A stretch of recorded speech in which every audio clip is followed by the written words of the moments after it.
Welcome back to Bravo Breaking News Live with Kim and Lisa. Hello, everyone. I know it has been a while since we have recorded, but we are finally back and we're so excited to talk about the Real Housewives of Salt Lake City and also give our thoughts on the explosive finale of RHONY.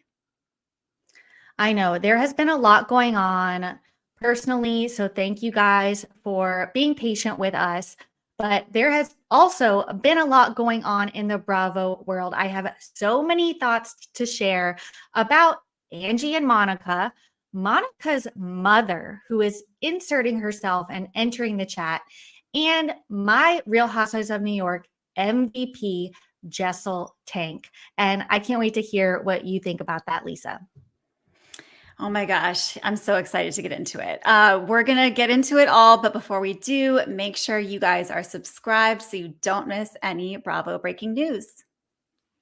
Okay, so I know we're doing the Salt Lake City recap, but since we had the finale of New York this past week, I wanted to get your thoughts, Lisa, because I have a lot of thoughts. And I just wanted to say overall how I am very happy with how the season progressed. You know, we kind of had a little bit of a slow start, but I feel like the season got better and better every episode. And boy, do I just want to say, how the tables have turned, because some of the housewives that I liked or disliked in the beginning, I have done a complete 180 on by the end.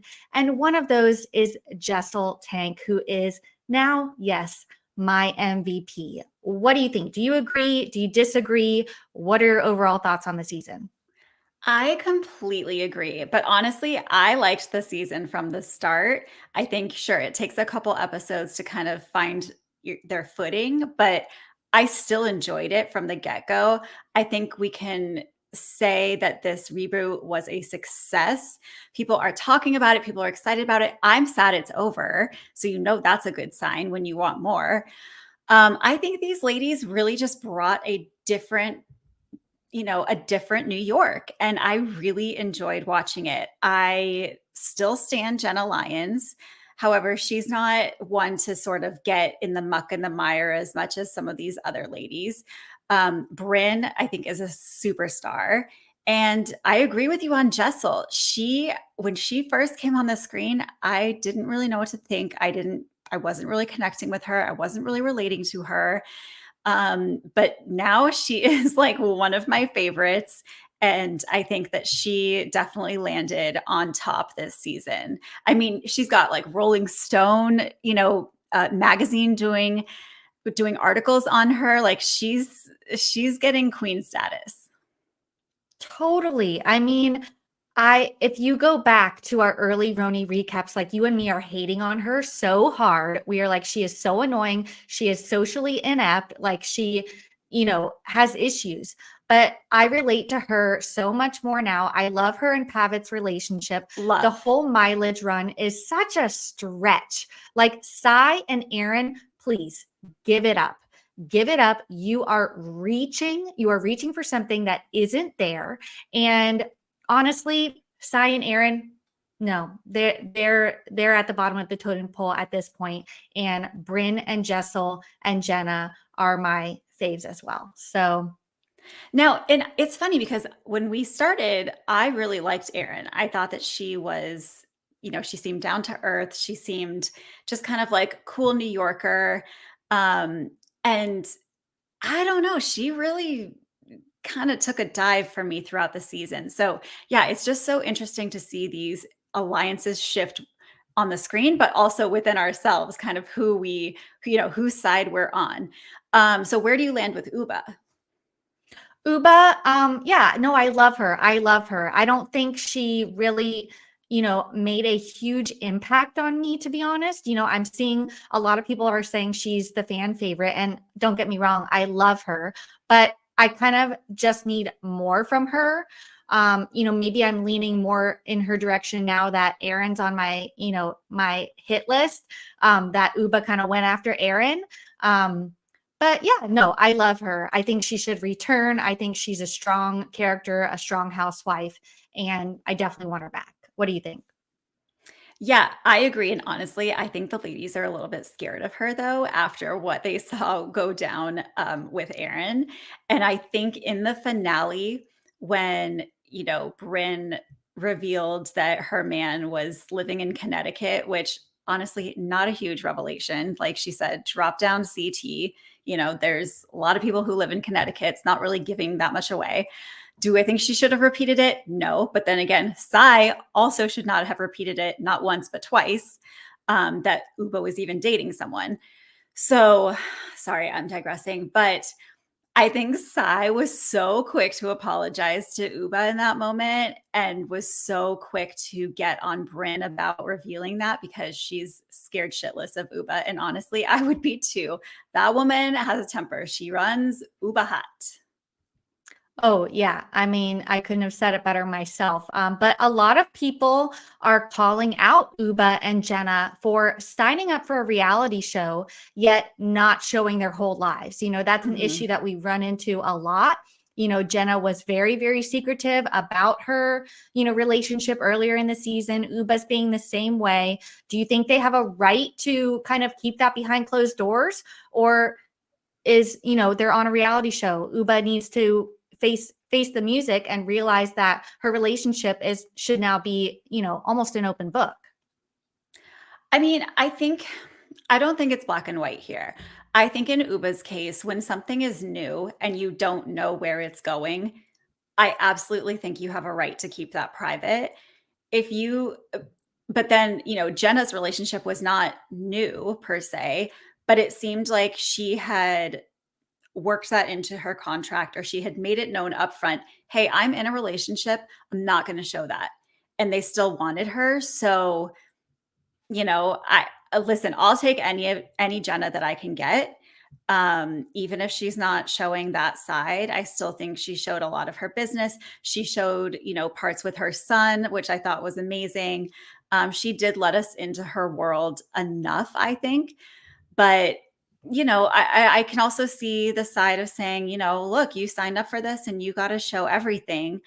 I just don't know that I necessarily agree with that. I think it, every situation's a little bit different.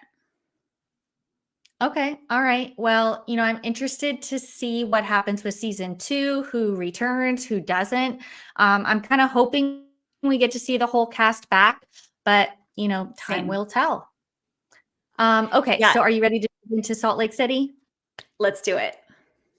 Okay, so I just have to say, this is the first time we're talking about Salt Lake this season, and it is bringing it. I am loving this season so far. So this week's episode started with a montage that I was just laughing out loud about, and that is Angie K's invites with the bunny. And no, this isn't the iconic Lisa Rinna bunny. This is a full on somebody in a costume dressed as a bunny delivering these invitations. And they're like catching these housewives at all these like candid moments that I'm honestly kind of surprised about. We see like Mary in her car, rolling down the window, lowering her sunglasses, like truly surprised. And then we have, of course, the iconic bunny hiding in the back seat, scaring Heather. Like, That would amazing. scare the shit out of me. Same. I mean, that we saw that moment in the trailer with no context. So at least now we have context and it was Yeah. great. I thought, Angie, props to you. Great invitation strategy. Yeah, totally. These ladies always have to kind of think how they can take things to the next level, and I think she did that. I will say, if that bunny approached me on the street like it did to Whitney, I probably would have, like, punched it and ran away thinking it was gonna attack me or something or, like, kidnap me and take me to a furry convention. I don't know, but it was pretty funny. Oh my gosh, so funny. So then we go to this, candle making place, and I just love all these like unique businesses that they come upon and they find, these activities for these ladies to do. I think that's half the fun. So we have Lisa Barlow and Angie meeting up to make some linen and frankincense candles. And, they start talking about Meredith is not going to be invited to the Easter party, but Angie reveals that Monica is invited. And Lisa is pretty shocked about that because she said, you know, Monica was really the one who put the actual rumor out there. Meredith only alluded to rumors, but Monica's the one who actually said it. And that's fact. From what we saw, Meredith did not say that Angie's husband prefers men, that he has affairs with men. We didn't get that until Monica said it to Whitney. So I'm kind of in Lisa's camp where I understand you can be frustrated with Meredith, but at the end of the day, she didn't really do anything. She kind of just alluded to there being something, much in the vein of Harry Hamlin, let's not talk about the husband. Okay, what do you have? Like, we have no idea. It could be anything. It could be that he, is like in fraud with like his business is fraudulent or something. It doesn't necessarily have to mean anything about the affair. But Lisa's just kind of warning Angie and saying, Monica's not your friend. So I'd love to hear where you kind of stand on this. Yeah, I have a little bit of a different take because, Meredith, it's giving OC with Heather.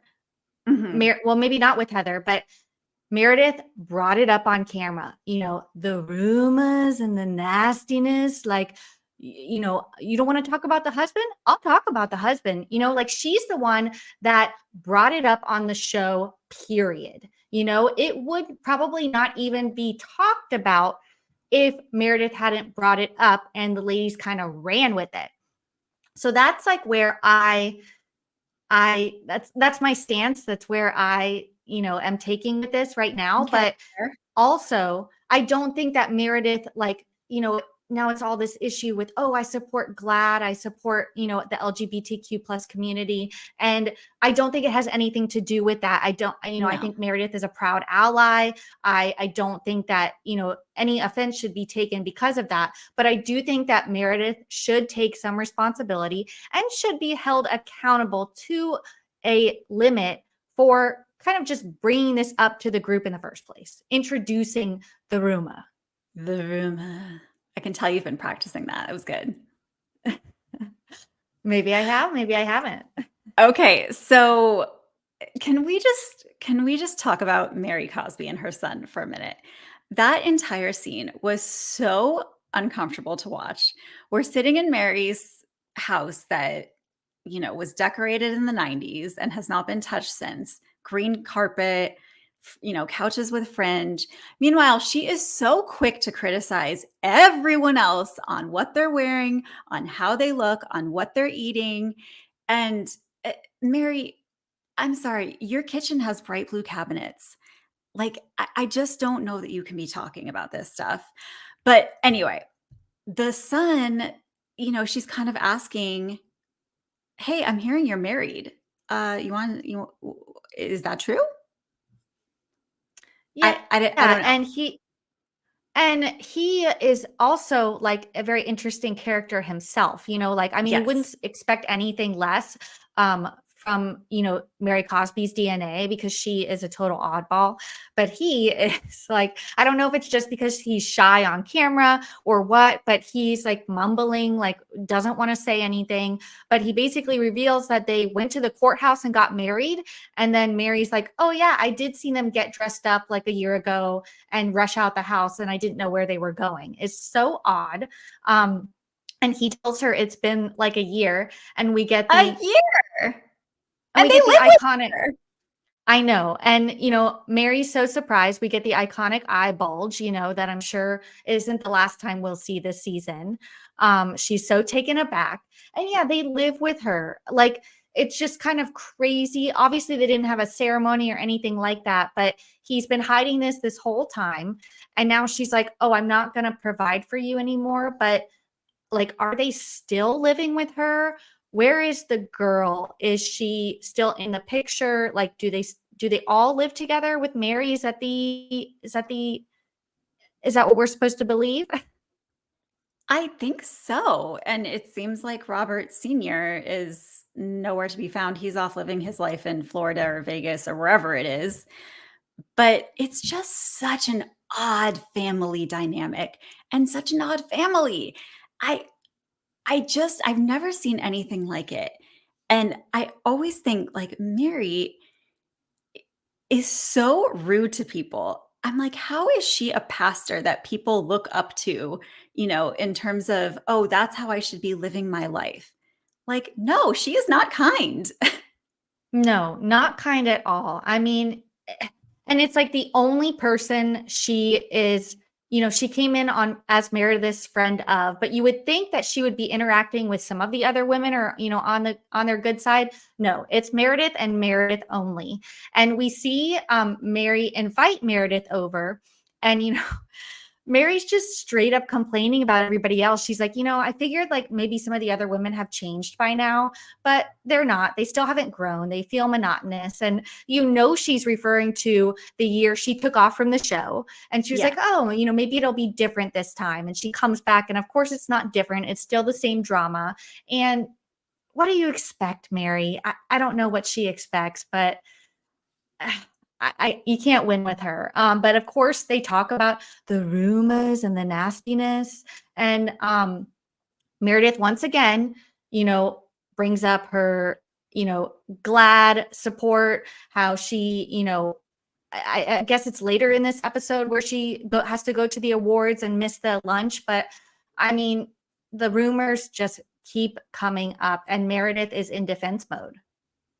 Oh, yeah, totally. And she's not mad that she's missing Angie's Easter party because, she just doesn't care. Mary has no interest in going. What's new? She doesn't want to go to anything. And even when she's there, she doesn't want to talk to anyone. So it is confusing why she's back. I know she told Andy on Watch What Happens Live, I came back to help you guys out. That was some funny shade, but I truly don't understand what her motivation is. Like, she has no interest at all. So, okay, should we skip to the Easter party? Yes. So speaking of Mary, Angie, we see Angie setting up at her house and stuff, and Mary calls and she's Oh my like, god.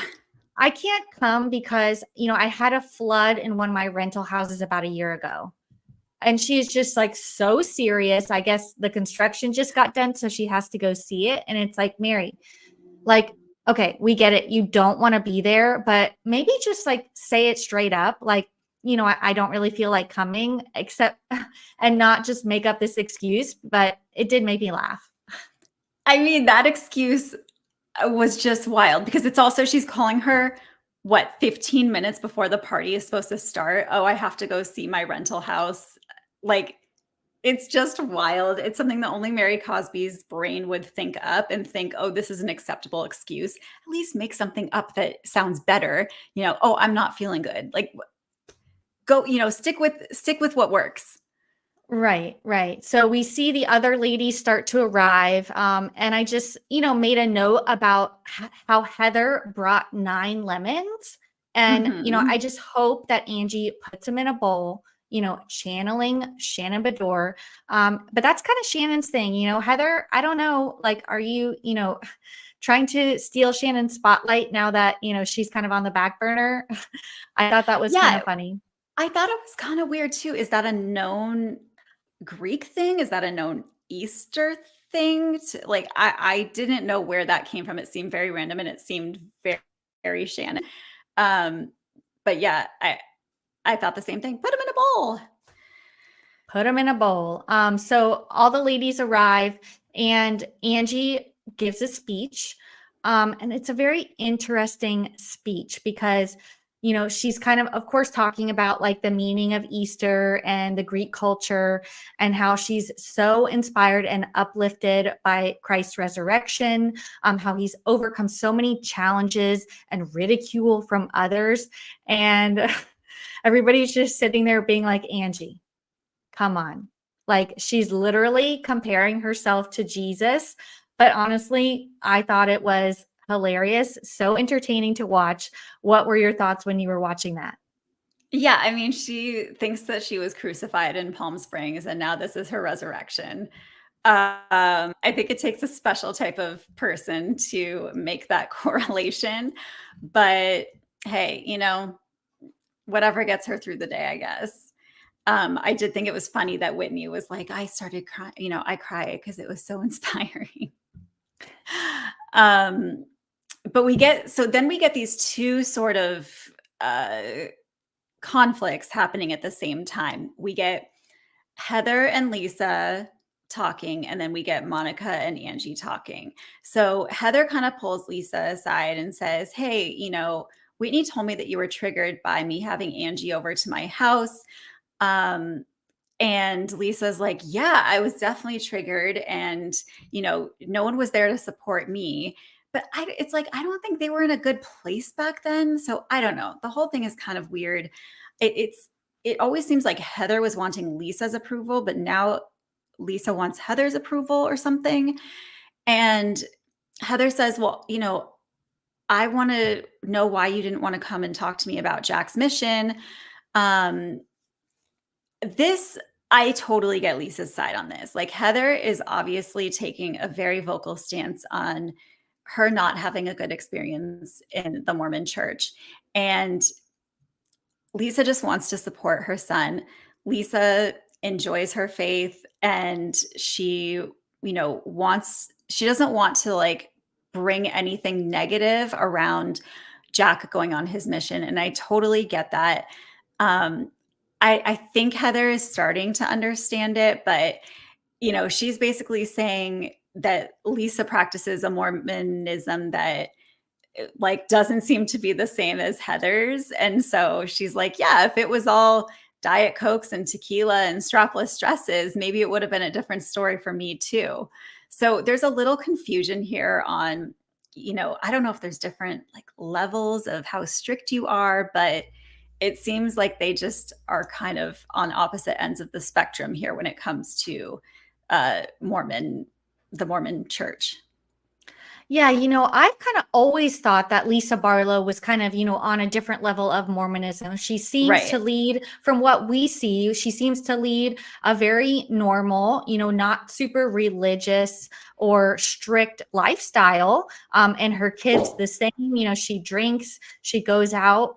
Um, I don't know. But I do kind of see Heather's perspective here a little bit. If you know, she sees some of the dangers that Mhm. Mormonism can cause, and that, Mormonism doesn't believe in, same-sex marriage or transgender or LGBTQ plus, support. So those are things that I think that Lisa Barlow is in support of and does believe. So it seems like there are things that the Mormon church, follows that the Barlows are not in line with. And I Right. feel like Heather is just kind of scared that if Jack is going this deep into it, a mission trip is like you are all encompassed by Yeah. this, and you are actively asking other people to join this with you without like much information at all. I just feel like Heather, like this kind of raised a red flag for Heather and is coming to her like, I don't know. I think she means well. I'm not sure it's coming off great, but I do see her perception of it. And I don't know. I think Oh, she's totally. trying to save Jack, at the end of the Yeah, day, but from he's going down not this hers to path he save might is the regret. problem. Yes, no, exactly. I think she's kind of stepping over a line. And I think that, Jack is also an adult. He can make his own decisions. It's not like he's like a 12-year-old that's joining the Mormon church, like he's old enough to make his own decisions. So I don't know. This is a little tough for me, the whole mission thing. Yeah, I just think it's like Heather's sort of asking for it to kind of get involved with, someone's kid's decision and that I just you cannot agree Yeah. with it. I personally don't agree with it either, but it's like you kind of just there's certain things you just don't really want to step over that boundary. But Right. okay, so So then we get Angie and Monica. Go ahead. yeah, they're on the opposite side of a room, also having a conversation about none other than the rumors. And, Angie is coming to Monica saying that she was hurt by what she said, by Monica, bringing it up at the party last week. But Monica was like, I don't believe the rumors. I was just letting you know. So it's like kind of a don't shoot the messenger situation. Uh-huh. She's like, I actually heard it from the Salt Lake City streets and not even Meredith. So that kind of goes back to what you were saying. Meredith did not spread the rumor. She did bring it up, generally, but she did not share what it was. Monica has heard this rumor from other people from the streets, and it really has nothing to do with Meredith. And then Angie, fired Angie. It doesn't matter. I don't think at this point Monica could have said anything, and Angie is not going to let it go. She already has decided that she has a bone to pick with her. And so she's like, I've heard rumors about you, and I'm not going to spread them. And Monica fires back and is basically like, the difference between you and me is that I don't hide them. She puts them all out on the table. So we've heard about her infidelity, her divorce, everything. So I don't know. This was kind of crazy. What's your stance? Whose side are you kind of taking right now?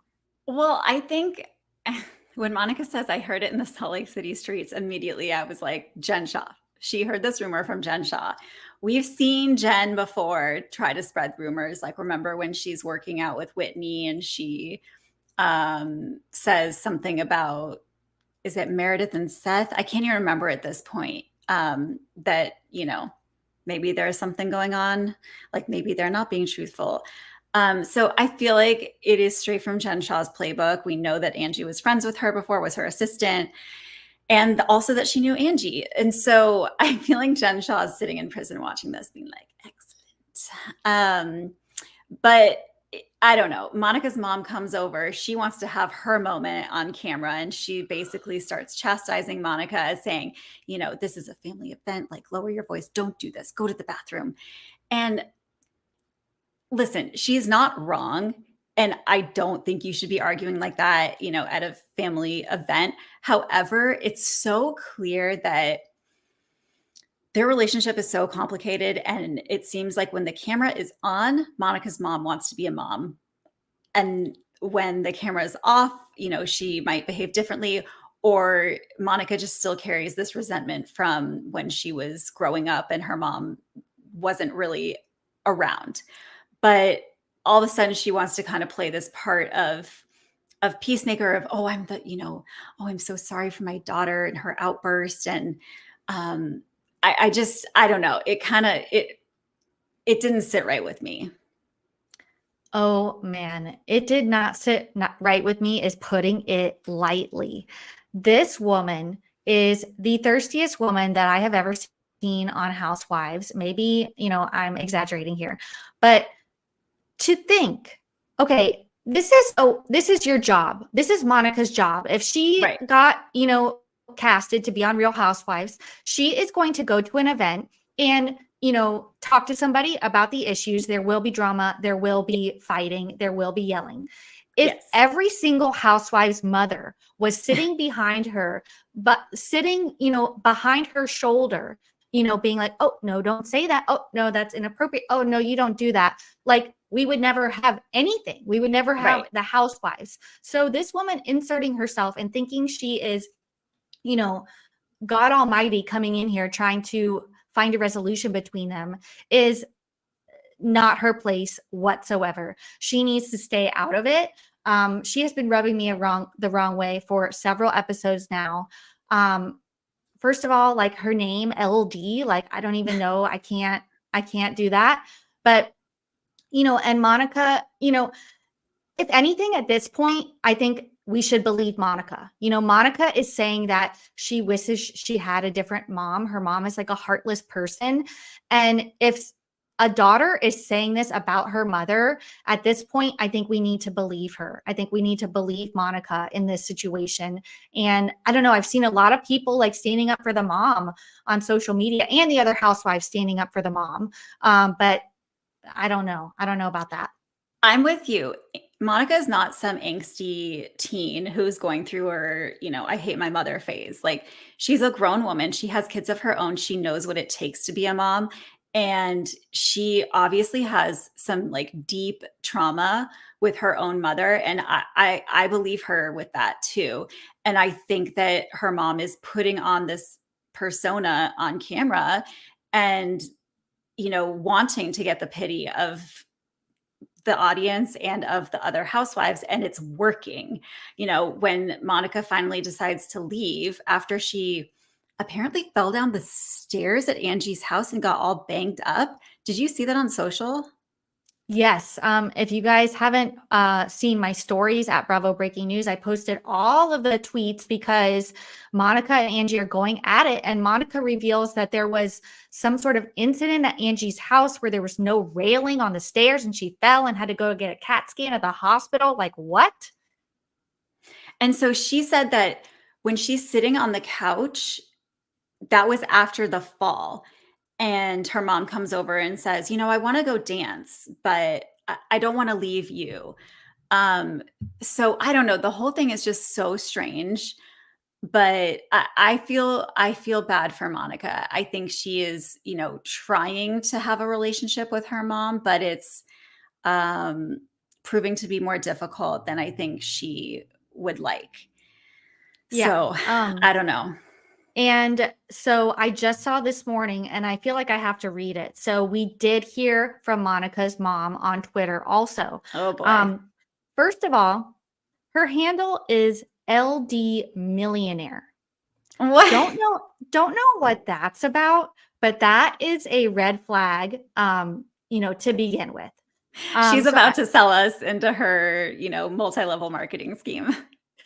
Exactly. So let me just read the tweet and I want to hear your thoughts. So she says, Monica begged me to do this reality show with her.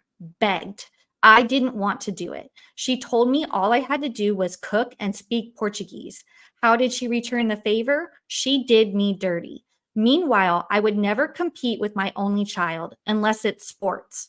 I'm too smart to try to go up against Monica. She'd chew me up and spit me out. Lastly, I never abandoned her. I always put her needs above my own, even in her adulthood. I'm not a perfect human, but I am a devoted mother and Vovo. God bless us, everyone. Okay. It's saying a lot without saying much. Yeah, I don't really know what that's like a big revelation. I think the weirdest part about it is she told me all I had to do was cook and speak Portuguese. So she just wants you to like cook on camera. Like, I don't understand how that's being part of the show. And I Um, see how Monica, she's not married. So her personal storyline has a lot to do with her mom. So I bet she was like, oh, mom, like, will you be on this with me? I yeah. kind of get that. But I don't know. The fact that she's now coming out and like bashing their relationship a little bit even further than she already did on the show is like not a good look. It's not a good look at all as a devoted mother. Sorry, but that's not something Exactly. a devoted mother would do. You keep that shit private. You don't put it out for millions to see. And it's like, they always say, write it, regret it, say it, forget it, or vice versa. Yeah, say it, forget it, write it, regret it. It's like once you write that and you put that out there, that's out there forever. And your granddaughters are also going to see it. And I just think that's a really shitty thing to say about your daughter, even if it is true. You're so right. You're so right. So I don't know. I think there's a lot more to come. As much as I do not like Monica's mother, LD, I am kind of invested in this storyline. I'm interested to see how it plays out, her and Angie, all of the above. So we will be back to cover next week's Salt Lake City. And next week, we have the premiere that we've all been waiting for, which is Real Housewives of Beverly Hills.